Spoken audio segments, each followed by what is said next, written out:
It's time to make sports talk great again with Curt Schilling and Steve Deace. And greetings. Welcome to Blaze Media, where each and every day we do our very best to talk sports. I am Steve Deace. He is World Series champion, future Hall of Famer Curt Schilling. Each day, whether you're watching on a podcast or YouTube or here at the Blaze, or actually you would listen to a podcast. I only work in this industry. Don't take my word for it. However you're accessing us, maybe it is by string and cord. However you're accessing us, each day we do our very best to get to as many of the day's major sports topics in 25 minutes as we possibly can. Kurt, are you ready to go? I'm absolutely ready for this first one tonight. All right, let's begin starting now. Some outstanding sports journalism committed by ESPN this week, and we do not mean that tongue-in-cheek. This is a Grand Slam home run, and when you consider this is one of the network's major corporate partners that they've essentially exposed for lying for the better part of a decade, I think that adds even more merit to it. So ESPN did an exhaustive feature on former and defrocked NBA official Tim Donaghy, and there was notions about, he was betting on games, things of that nature. People knew about that. Betting on NBA games. David Stern, NBA commissioner at the time, the entire league was adamant that he was not fixing games. Even the FBI at the time denied that he was fixing games. And now we have documented in this story from ESPN the fact that indeed he was fixing games. And people were making literally millions per game for a couple of seasons off of him doing this. I just want to stop there for a second before we go into too many details and go to you, Curt, and kind of get as a professional athlete, because I've done shows on NBA conspiracy theories in the past, right. and I don't know what it's like in Major League. See, I think football would be hard to fix from an officiating standpoint until you saw the Saints. Until I saw the Saints-Rams game, but there's so much scrutiny on every call, Yeah. And there's one game a week for every team. Who's watching? And in 2006, my Pistons were one of the best teams in the NBA. Right. But who was watching a Pistons Nets game on a Thursday in February? That's one of the games that was pointed out in this ESPN story. Yeah, well, they were. And have you ever suspected as a former athlete? I mean, an umpire could have a bad strike zone one night, and that would just get chalked up as a bad night and could fix a game. So your thoughts reading through this as a former highly decorated pro athlete, and did you ever suspect that this was going on around you when you played? Not in baseball, no. I mean, you can go back and look. I don't know if you remember the Marlins, Braves, and Eric Gregg.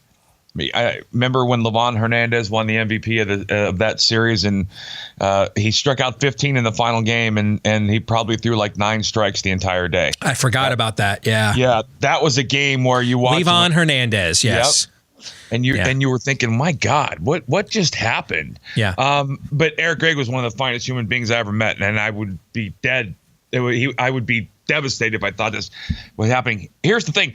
I've never, since the minute this started, thought anything other than he fixed games. This is I'll tell you what, this is akin to Pete Rose not actually having an impact on the games he was betting on, win or lose. I believe Pete Rose not only bet on those games, but I believe he bet on his team to win and lose as a player and a coach. And he had an impact on the outcome of the game.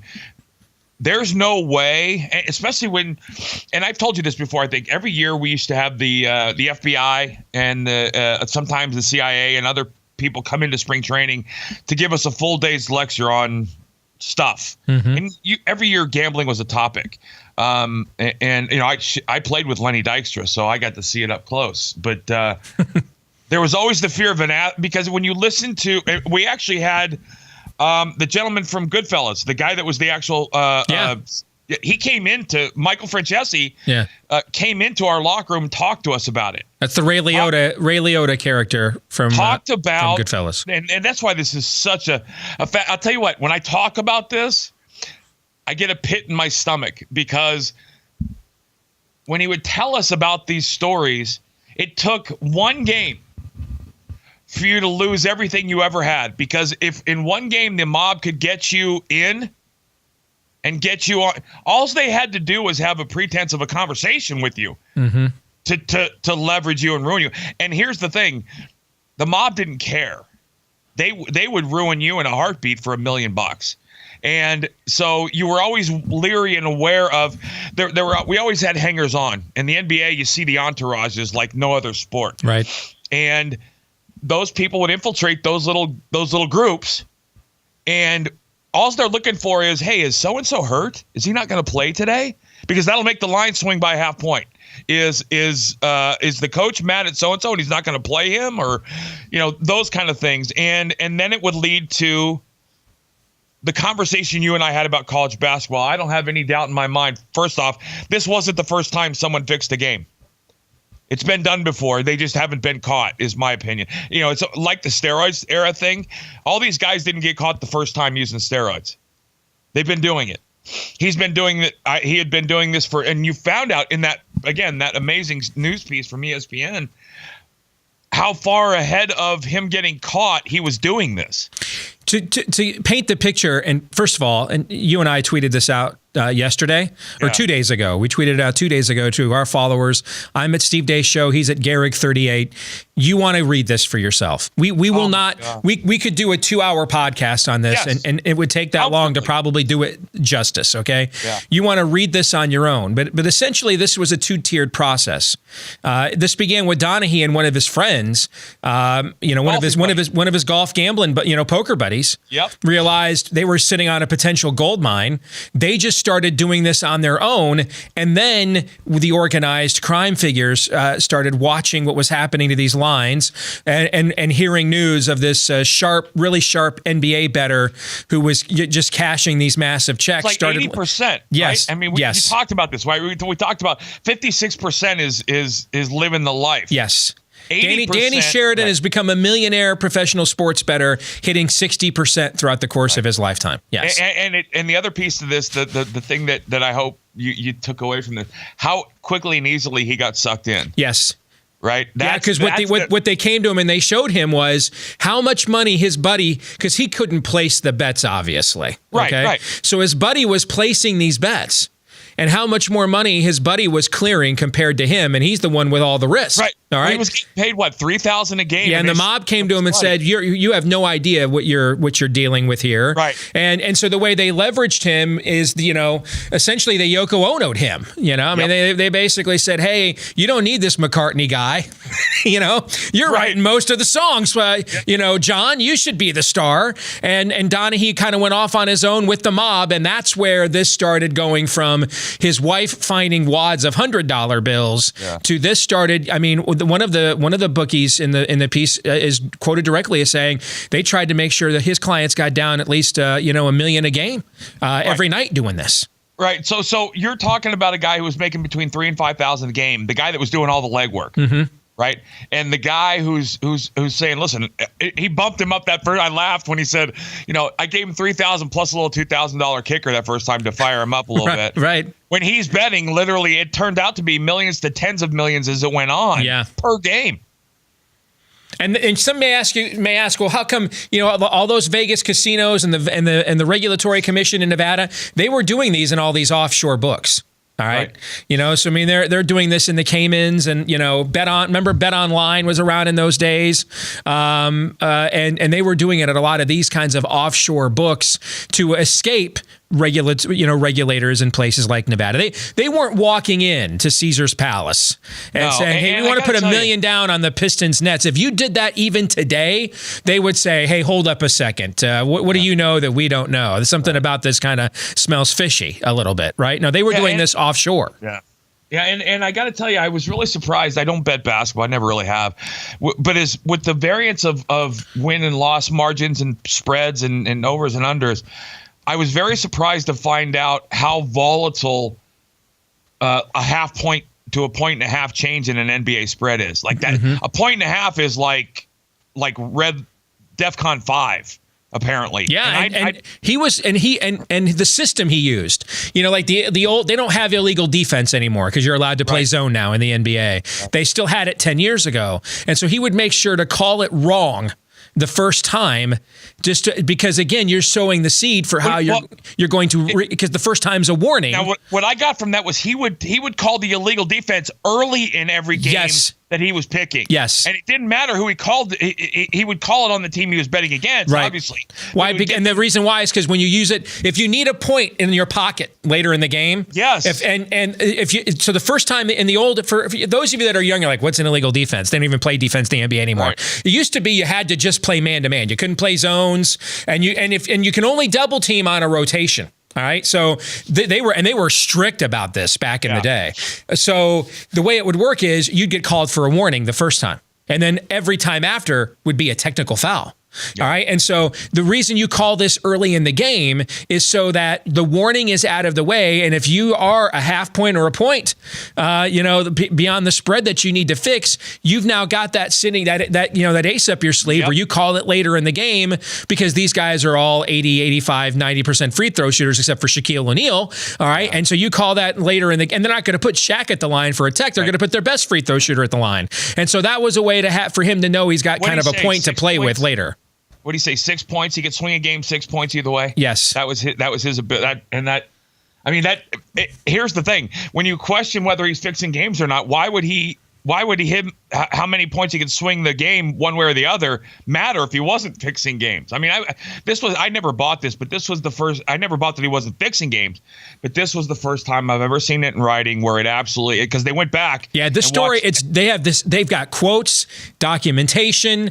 Well, they went back over every game that he reffed for minute by minute with officials and experts, and it was something like 70% of the calls went for the team he had money on, his bet.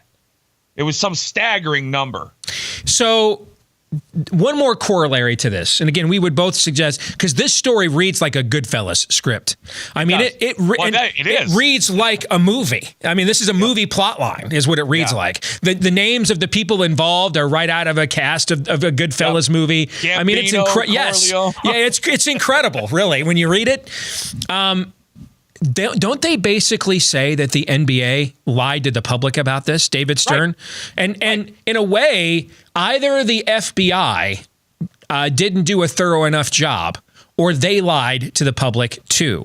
Clearly, the NBA did. Why clearly the NBA? Because after the FBI alerted them to this, they went out and got their own private security force to investigate it, all right? So the NBA commissioned an investigation that would essentially come back and say, no, he didn't fix games. We're not tainted. That they put forth the sham investigation, according to this piece. What's not known and never really clarified in the piece is whether or not the FBI participated in helping to cover up that Donaghy fixed games, or just did such a shallow job of investigating it that they didn't know what they were doing to look into this 10 years ago. But at the very least, the NBA, one of the major corporate partners of your former employer, ESPN, is calling them out. They're exposing the fact they've lied to the public all this time. Your thoughts on that, Curt? Well, isn't this the kind of story that old school media used to do, where it was not in their best interest to write this story, which was always the reasons why. I go back to my birthday, 2001, November 14, 2001. The New York Times published an article exposing the New York Times for covering up the Holocaust during the Second World War. And it was a piece. It was if anybody is ever interested, it is literally New York Times, November 1st, 2001. It's about the times, and you can look at that up with Google search. But it was a story that when you read it, you felt good about the media because you knew somebody was writing something wasn't maybe in their best interest to write, and that was how media always kept its credibility for me, anyway. And that's, I think, not just in politics, but in sports. I think in the last couple years, the media has destroyed all public confidence. And this story, to me, speaks that somebody very high up in the FBI or the NBA made a whole lot of money to say something that wasn't true. You're talking about, and I told you yesterday, Steve, this is a multi-billion-dollar business. It's not a game. I know it's a game to people and watching and fans, but it's not to the people involved. It's a multi-billion, $8, $9, $10 billion a year business. And what what would it cost the NBA to hand an FBI official $50 million spread out over some period of time to say, listen, you can't say this in public? If you go back and remember when this story was out 10 years ago, they had just come through in the last few years. They had a disastrous labor stoppage. Remember the infamous Patrick Ewing quote? Yeah, we make a lot of money, but we spend a lot of money too. Remember that? Okay. Yep. Michael Jordan had retired. The Jordan era was gone. They were not just that, Steve, but the FBI was dealing with Comey and Whitey Bulger and all this stuff we're finding out now going back. The FBI and the DOJ, they aren't the entities we wanted to believe they were. At the very least, they don't do investigative work. They didn't do as good of a job investigating this as the investigative team at ESPN did. At the very least, the team at ESPN is clearly more qualified to work at the Federal Bureau of Investigation than the agents who were actually involved in this case. That's the bottom floor of this.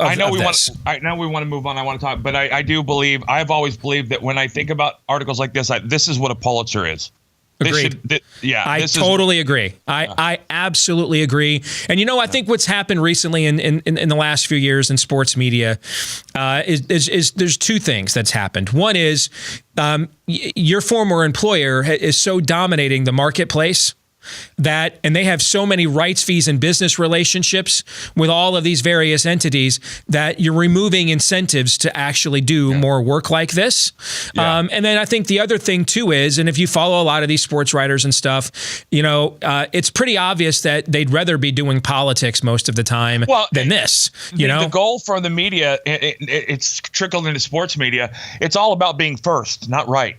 And that has destroyed our trust, the media, and its real job. Well, this is some of the finest sports journalism you're going to see in your life if you go back and read this story. All right, let's move on to the Alliance for American Football. Now, we on purpose, I never put this on the rundown last week, and here's why. Because the XFL 10 years ago had a great debut too and then fell off the map. So the ratings for week 1 were great. The lone nationally televised or network television game that they were going to have was week 1 on CBS. The rest are not on network TV. That game actually either tied or, depending on what survey you look at, tied or slightly beat head-to-head ABC's broadcast of the NBA that night. All right. Attendance numbers were averaged over 20,000 around the league. So things looked pretty good for week 1. A lot of major names involved in this league: Steve Spurrier, Bill Polian, Rick Neuheisel. What did they say? The San Antonio franchise outdrew somebody. Was it the Chargers? Every home game the Chargers had this year, San Antonio outdrew them in game 1. Yeah. Now we go. So I'm like, well, let's see what happens with week 2. So here we go with week 2. And the TV ratings were, its top rated game was still a top 10 live event on CBS, but on the NFL Network, which is okay. Not great, but it's okay. All right. Attendance plummeted. League-wide. FanDuel has an article out basically saying the league lied and using cell phone cameras of live shots of attendance during games and counting heads and pointing out teams were well below 15,000 fans a game. And they're playing in huge football stadiums, guys. They're not playing in bandboxes here. Okay. I mean, go ahead. But to be fair, Steve, I don't know that this league was the initial movement for this league was to be a multi-billion-dollar sport. I'll tell you what I think this league's movement was about here in a minute. Okay. Yeah, go ahead. One more thing too is they didn't get payroll. Now, the league claimed it was a, quote, glitch. Dick Ebersol, one of the pioneer greats in television sports, his son is the commissioner of the league. He's claiming it was a glitch. And it was a glitch that required a $250 million third-party investor to come in and liquefy them. When you go to your bank and try and take out $100 out of your checking and you only have $5 in it, that's the glitch. Yes. Now, Steve Spurrier, who the old ball coach, doesn't pull any punches ever, okay? He's one of the coaches in the league, and he said what happened is one of their capital investors wasn't as liquid as he claimed, and so when they went to get his check to cash flow, he's like, he turned out his pockets and said, I ain't got it. So they had to quickly run and get a substitute, and the owner of the Carolina Hurricanes agreed to come in. See, here's the thing with this league, all right? And this league was, I believe, and there's a reason why it's on the NFL Network. I think this league is being back channel supported and promoted by the NFL. And here's why. It is being done because of Vince McMahon and the XFL. And there's a reason why they rushed to put this together in only a year. There's a reason why they rushed to get it in major markets and have major names associated with it. I think this is an opportunity. I think they are not necessarily Vince McMahon's not going to create a competitor to the NFL. All right. But he can create something similar to what, an independent political network that might be a little bit more pure about a particular ideology than a bigger network wants to be, and they take enough. They create and cause problems for them. I think this network was created, this league was created so hastily and so much on the fly, and it had to start this year to get a year advance on McMahon, because I think when you watched the way Vince McMahon announced the XFL's return over a year ago, the liquidation of $100 million of his own stock. That's capital that he didn't put up the first time around. I think this league was specifically done to try and get a head start on Vince McMahon owning this space when the NFL would rather own it itself. Well, don't miss the subtle little things. That logo right there. Hey, can we go back to that logo we just showed real quick? See you notice the similarities to the American flag and the patriotism that is the AAF. And what is it that Vince McMahon highlighted in his announcement video? And what is the NFL trying as hard as it can to get back to America's sport, right? Patriotism. Yep. Vince McMahon was tapping into something he saw the NFL moving away from. I agreed. Yeah. And instead of the NFL changing its product, this is what they did. It's somebody because the NFL has as much money as any entertainment entity other than Hollywood. It's the wealthiest sport by far, I think European soccer. Yeah. So the idea, $250 million. The NFL pays its commissioner $40 million a year. Right. Roger Exactly. Goodell, Yes. All right. $250 million to the NFL is nothing. What this tells you, it's sloppy. What it tells you is they threw this together at the last minute to say, "Oh bleep, Vince McMahon's going to come in here for 4 months during the offseason and troll us from the right." And so we can't let that happen. We can't let him occupy that space because we're already hemorrhaging viewers as it is. We don't need to remind people of that in the offseason. So let's quickly get this thing thrown together to get in front of McMahon and try to occupy this space before he gets there. That's what I think happened here. If you're wondering what it looks like when billionaires panic, the AAF. Yes, that's exactly right. That's okay. Where else could you because there's no doubt in my mind they went to the Canes owner and said, "Hey, listen, we need $250 million, blah, blah." And he's like, "Oh, okay." And they probably and here's how I guarantee this is how they did it too. They went to that guy and said, "You might be interested in owning the Carolina Panthers or something like that one day." Back to the whole Goodfellas thing. You do us a favor one day, we'll do you one. You know what I'm saying? Right. Well, that's how this stuff works, man. Absolutely. Right. Yes. Actually, David Tepper. By the way, David Tepper bought control. He left my Steelers and bought control. I know Mr. Tepper decently well. But there are the thing I thought of when you just said that about the Carolina franchise.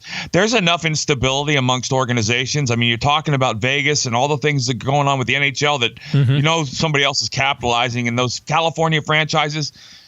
He's got a window now to getting into the NFL should he choose to do so. Yeah, he earned most favored nation status. His expansion fee. Yes. Yep. No, more like a personal seat license. Yes. Right. Exactly the expansion fee is going to be a lot more than that, but he just pays his PSL. Yes. Yep. All right, let's move to college football. And you don't typically see this now. So former Minnesota coach Jerry Kill, he was actually the coach 2 coaches ago. He had to step down for health reasons. He's had some epilepsy and seizure issues. So the doctors advised him to stop. He was having seizures on the sidelines. So he had to step down. Another really good story, by the way. Yeah, he had to step down after rebuilding the Minnesota program. His former assistant Tracy Claeys took over. You'll recall Claeys led Minnesota to a 9-win season, which is rare for them, but was fired when he supported his players who ran afoul of the Title IX office and were suspended for the bowl game for an alleged sexual assault, which after the courts looked into it, found exonerated every one of those kids. Now one of those kids who's still on the team, by the way, Antoine Winfield's kid is who it is. You remember him in the NFL. It's Antoine Winfield Jr. is now suing the university who he plays for racial discrimination for implicating him in a sexual assault that he was exonerated for. Well, Claeys He was Smolletted before Smollett. In a way, yeah. Clays is now the defensive coordinator at Washington State, by the way, for Mike Leach, where their defense was really good this past year. But Jerry Kill doesn't think too fondly of the new Minnesota coach, P.J. Fleck. The comments he said about him, to me, what I found the most extraordinary that I want to focus on is saying that P.J. Fleck is in it only for himself. Now, I like P.J. Fleck from what I have seen. Okay. But this sort of criticism, that's the cardinal sin of a coach in any sport, right? That's the one you can't.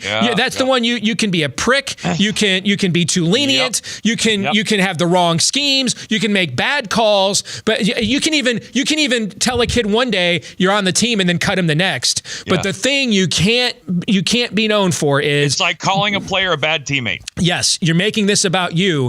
If this is true, though, won't this eventually come out? Is there? I mean, this is something a coach can't hide, right?